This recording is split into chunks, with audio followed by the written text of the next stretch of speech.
1.5 হাত জামা পরে ঘুরবি তো রেপ হবে না তো কি? হ্যাঁ, ঠিক এই কথাটাই আমি কাল শুনেছিলাম যখন মেয়েটির মৃত্যুর প্রতিবাদে মিছিল যাচ্ছিল তখন। আচ্ছা, আজ থেকে 15 থেকে 16 বছর আগে আমাদের মধ্যে সো কল্ড শর্ট ড্রেস পরাটা কোথায় ছিল বলুন তো? যাতে তোমাদের উত্তেজনা সামলায় না, আমাদেরকে আবেদনময়ী লাগে। মনে তো পড়ে না।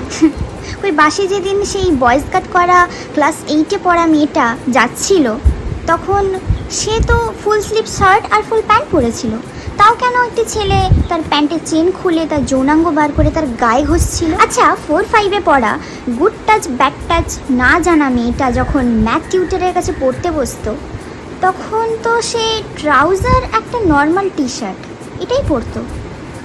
আবেদনময়ী লাগতো? এমনকি নিজেদের ঘরের রিলেটিভসরাও ছাড়েনি। এমন আরও কতবার তোমাদের এই সো কল্ড ভদ্র পোশাক পরেও আমাদের